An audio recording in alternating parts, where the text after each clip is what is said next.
Hello friends, तो आप लोग देख सकते हैं हमारा ये जो है आज टेंस की चर्चा हो रही है। तो हम लोगों ने पहले वीडियो में चर्चा कर चुकी थी कि मतलब चर्चा कर चुके थे कि मतलब टेंस जो है कितने प्रकार के होते हैं और टेंस किसे कहते हैं। तो आज हम लोग जो है टेंस का मतलब भाग की डिस्कस करेंगे। तो ये जो हमारा प्रेजेंट टेंस है उसका जो ये हमारा क्या है, पहला भाग है, यानी प्रेजेंट इंडेफिनिट टेंस इसे कहते हैं। आया समझ? तो इस प्रकार से जो है हम लोग इसको देख सकते हैं। यहाँ पे दिया है हमारा क्या है, यह है हमारा प्रेजेंट इंडेफिनिट टेंस। तो यहाँ पे ये जो लिखा है प्रेजेंट इंडेफिनिट टेंस लिखा है, तो इस प्रकार से जो है हमारा प्रेजेंट इंडेफिनिट टेंस यानी प्रेजेंट का ये पहला भाग है इंडेफिनिट टेंस। तो हम इसका क्या करेंगे, ये जो हमारा क्या है पहचान की मतलब किस प्रकार से पहचान करेंगे कि कोई भी सेंटेंस आएगा तो हम कैसे पहचान करेंगे कि ये प्रेजेंट इंडेफिनिट टेंस का सेंटेंस है।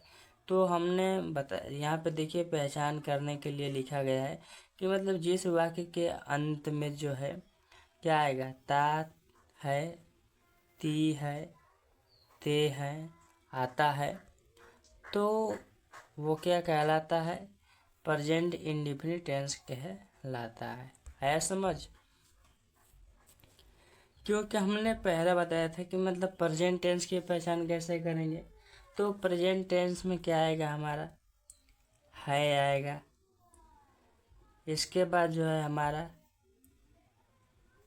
हु आएगा, इसके बाद हो आएगा, मतलब है करके प्रेजेंट टेंस में आता रहेगा। आया समझ? तो आप लोग देखिए यहाँ पे दिया गया है हमारा, तो इस प्रकार से जो है हमारा प्रेजेंट इंडेफिनिट टेंस का पहचान हम कर सकते हैं। ये हमारा जो रूल नंबर फर्स्ट है इसमें ये बताया गया है कि इसे इसकी सहायक क्रिया जो है क्या होती हैं, डू और डज होती हैं। क्या होती है इसकी सहायक क्रिया, डू तथा डज। यही हमारी दो सहायक क्रिया है किसकी, प्रेजेंट इंडेफिनिट टेंस की। डू ऑब्लिक डज क्या होता है, ई और एस। आया समझ? तो इस प्रकार से तो डू और डज का मतलब डू का प्रयोग हम देखिए यहाँ पे कर सकते हैं। यहाँ पे दिया है, इसका प्रयोग अफर्मेटिव सेंटेंस को छोड़कर बाकी सभी के साथ होता है। यहाँ पे लिखा गया है, मतलब जो है इसका प्रयोग हम करेंगे कैसे,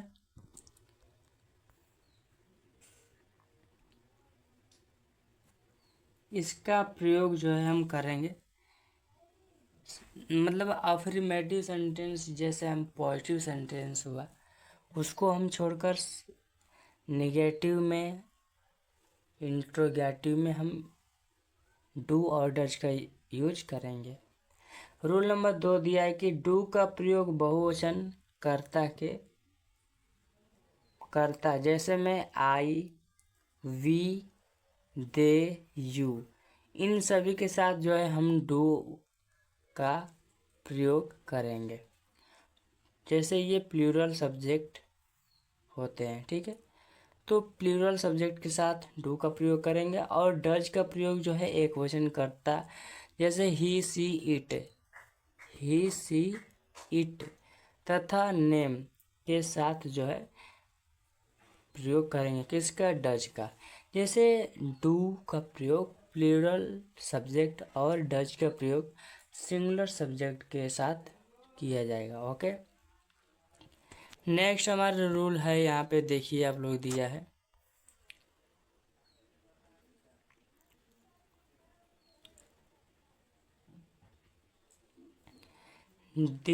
डू और डज का प्रयोग करने के बाद वर्ब का क्या करेंगे, फर्स्ट फॉर्म लिखते हैं।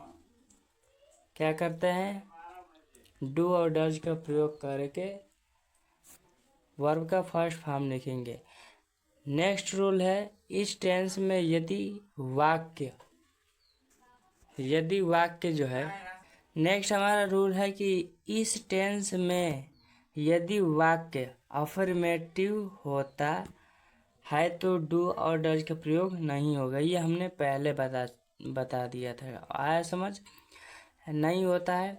यदि सब्जेक्ट एक वचन हो तो वर्ब में यस या यस लगाते हैं, और यदि कर्ता बहुवचन हो तो क्या करेंगे, हम वर्ब में यस या यस नहीं लगाएंगे। आया समझ।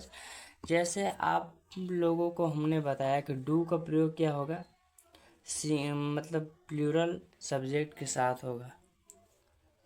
तो यहाँ पे देखिए हमारा जो ये स्ट्रक्चर है सेंटेंस बनाने के, यहाँ पे देखिए, ये देखिए सिंगुलर सब्जेक्ट है, ठीक है। नेक्स्ट हमारा है वर्ब का फर्स्ट फॉर्म ये है। अब देखिए यहाँ पे जब सिंगुलर सब्जेक्ट रहेगा ये वाला, तो हम यस या यस का प्रयोग करेंगे। आया समझ। जब सिंगुलर सब्जेक्ट होगा तो यस या यस का प्रयोग करेंगे। इसके बाद देखिए ऑब्जेक्ट, इसके बाद अदर वर्ड हम लगा देंगे, ठीक है। और जब देखिए प्लूरल सब्जेक्ट होगा तो हम क्या करेंगे, वर्ब का first form plus object plus other word. देखिए जब प्लूरल सब्जेक्ट होगा तो यस या यस का प्रयोग हम नहीं करेंगे। ओनली सिंगुलर सब्जेक्ट के लिए ही यस या यस का प्रयोग है।